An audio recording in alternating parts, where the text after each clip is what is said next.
Welcome on out to another episode of Cult Classics vs. Comedians. My name is Jamie Maxfield, and we're recording here at Quirky Engine Entertainment Studios here in Kaysville, Utah.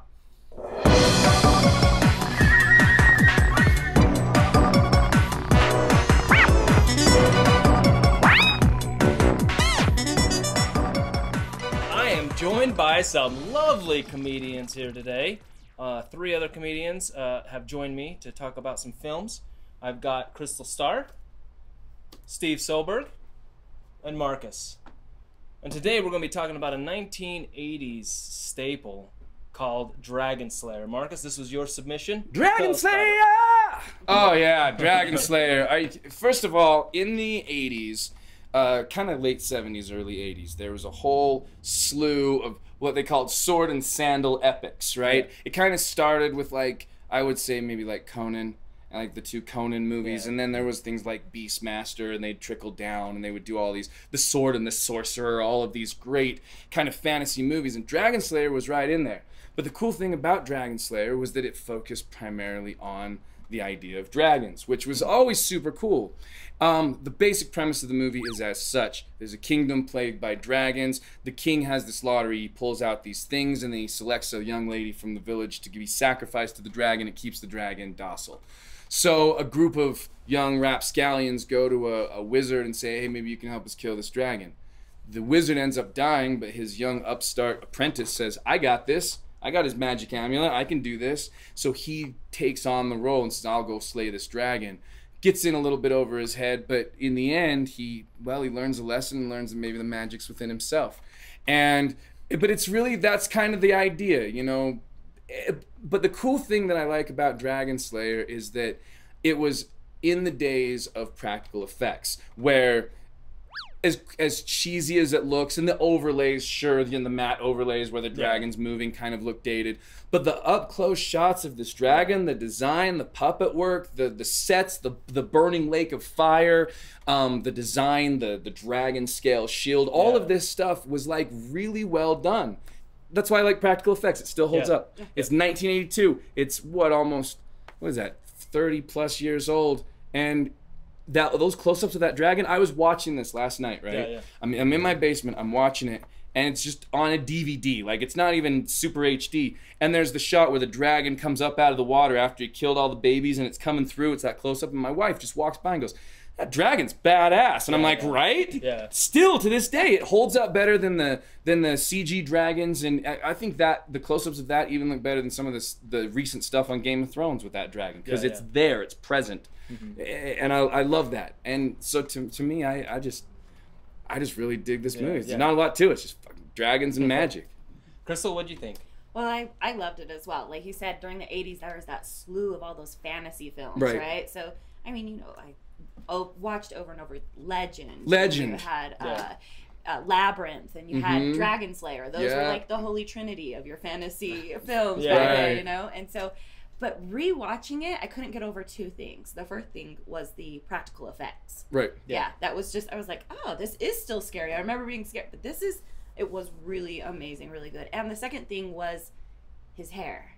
His hair. Like, there's a lot of weird choices. Number one, there's no less than about 22 dudes who look like 1970s era Michael McDonald. Like, there's a lot of people who look like they could be in the Doobie Brothers in this movie. I kept thinking, wait, I have to Google him. Is he the greatest American hero? Because that's what I like. Right? Like Christopher Atkinson. Yeah, William Katt. That's right. That's right. And also the weird, the main king with his weird chin beard. He looks like Droopy Dog with a chin beard. Do you notice? There is no sacrifice today. It's so it's like thinning out. It's like, we will not be having a sacrifice. My daughter will not be sacrificed to the dragon. But you know, I also love that it was like, this was back in the 80s where you had 3 ratings. You had G, which was for Disney movies. You had R, which was for Porky's. And you had PG, which was for everything in between. And this movie's PG. And 20 minutes in, you got your first boobs. 30 minutes in, you burn your first priest. 40 minutes in, you're eating a woman. Like, there's so much death and boobs and blood. The scene where, like, he walks into the cave and the baby dragons are eating the lady, and then he kills the baby dragons. It's brutal. Like, I mean, it's a messed up, like, brutal movie, but the baby dragons PG surprised me. Yeah. When because she was like alive 2 seconds ago, and then you hear her screaming, and then 2 seconds later there's a baby dragon, and he's gnawing on her foot, and it's just kind of flopping there. And you're like, oh, she didn't make it. Yeah. It's like all of a sudden you realize. You think he's gonna save the princess this whole time? Spoiler alert. But you think she's the princess. Yeah. I thought she'll make it. Oh, that's her foot. Elspeth. Plus, she was like, I'm gonna sacrifice myself. I'm gonna be kind of the hero and be the example for the entire kingdom. For nothing. She threw it away. Nothing. And she was so determined. She's like, she gets out, and the first thing she does is run into the cave. Yeah. And he's I'll die! Yeah. He's sitting there, he just saved her. Yeah. He's like, I just saved you, run away. She runs right into like the tree chipper over here. Yeah, it's absurd.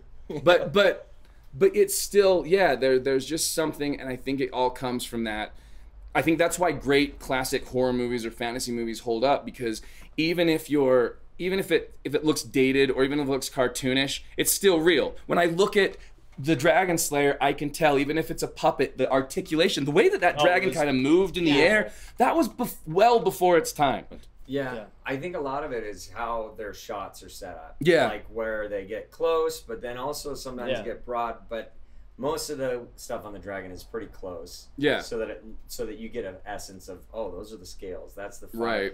But also to make the fire not look crappy. Yeah. So a lot of times I've seen the fire go, and it's like, okay, somebody backstage is pressing the button on the flamethrower, and this looked a little bit more like fire, right? Like it was coming out of a breath of a dragon. And the sound that it made, but when it was building up the fire, it sounded like a furnace, like the sound design on it, the fact, and this is one of those things that maybe it's like the Jaws syndrome that kind of went into movies after that, is like, don't show your beast the whole time. Like they don't show the dragon until about an hour 5, hour 10 in, the full dragon.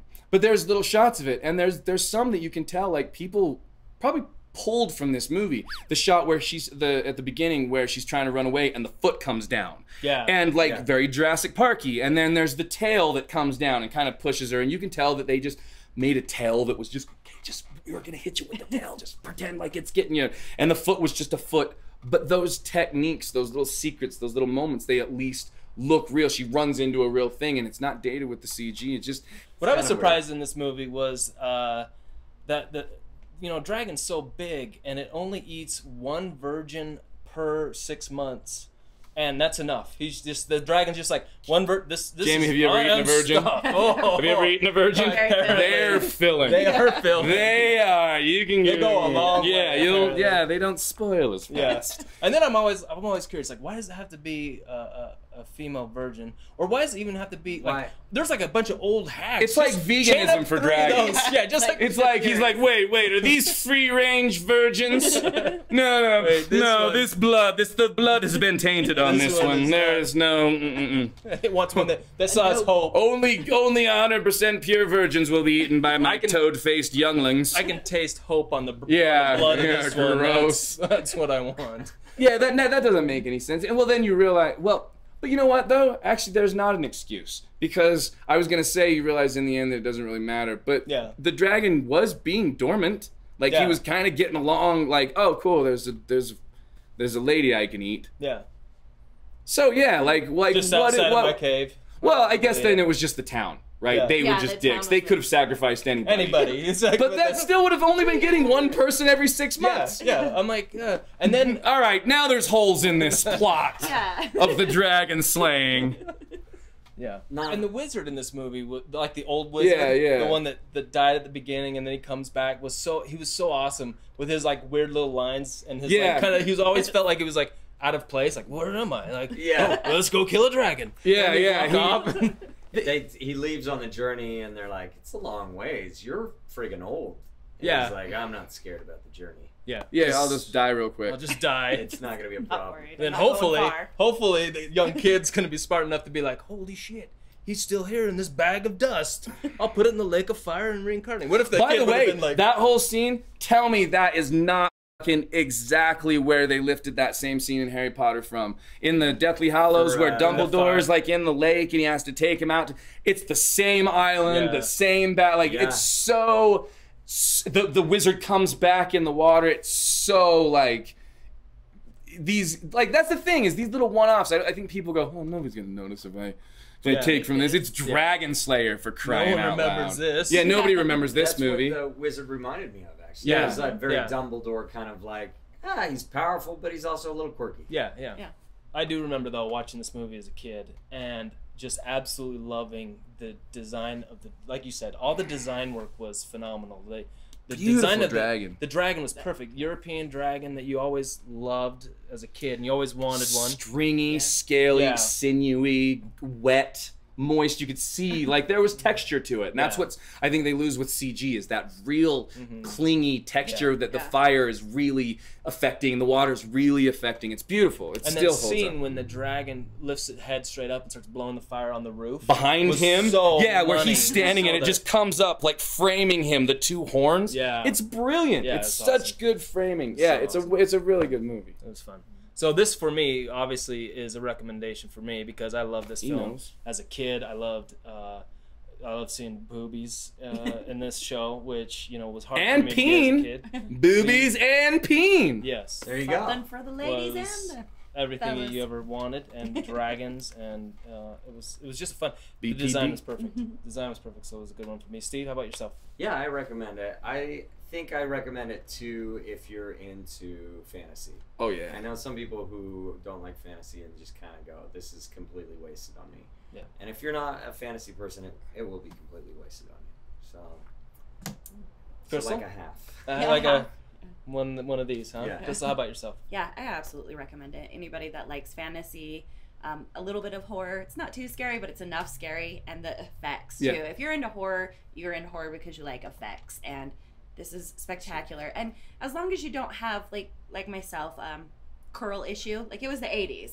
I was very mistrusting of a curl. Like, is that a perm or natural? Yeah. I didn't know. It takes me right out of the movie. So as long as you're not, distracted by the hair, it's a great movie. Absolutely recommend it. Good. This is yours? A perm? I mean... No, it's natural curly. I did go Google it. He still has that hair. I didn't. He looks a lot like Teller. Yeah. He's kind of very Tellerish from Penn and Teller. Okay. For me, I would absolutely recommend this movie, especially now because, like, everybody loves Game of Thrones, and Game of Thrones, this is like the 8-bit Game of Thrones. Yes. You know what I mean? This is the throwback. They're releasing the original Nintendo. They're releasing all these throwbacks. They're remaking this stuff. To me, this isn't a movie that needs to be remade because it would just become a generic Game of Thrones ripoff. But if you go back and you watch this and you like Game of Thrones, this is the same type of thing. A lot of talking, a lot of bullshit, some boobs along the way, and then eventually you get to see a dragon. So, I mean, it's basically the same thing. If you like Game of Thrones, watch Dragonslayer and just be like, this is cool. This is where it came from. You know what I mean? I don't have to watch 8 years. Yeah, just watch this and enjoy it for what it was. Understand that this was done in 1982 and be impressed by that. It's really dope. It's really dope. Hey, thanks guys for joining me on this episode of Cult Classics vs. Comedians. Again, we want to thank the folks at Quirky Engine Entertainment Studios for allowing us to come out here. Steve, how can people find you? You just find me using my name, stevesoelberg.com. SOELBERG. All right, Kristal? HelloSweetiePodcast.com, or by my name, Kristal, KRISTAL, or at your local taco stands. I'm usually there. Yeah, perfect. All right, now I'm thinking about tacos. At Comedian Marcus on Twitter or YouTube or Facebook, or you can just go to marcusandguy.com, which is the website for the music show I do with another comic guy, Seidel. But it also has links to all of my podcasts, the show that I host on YouTube, and comedy clips, everything else. So Awesome. And then, of course, you can follow me at jamie.maxfield on Twitter and on Facebook, and also follow the Channel 801 monthly showcase that Ben Fuller and I produce, and look for our podcasts as well, Where's the Punch podcast and the Channel 801 podcast as well. And, of course, Cult Classics vs. Comedians. Thanks, guys. Thanks for joining us.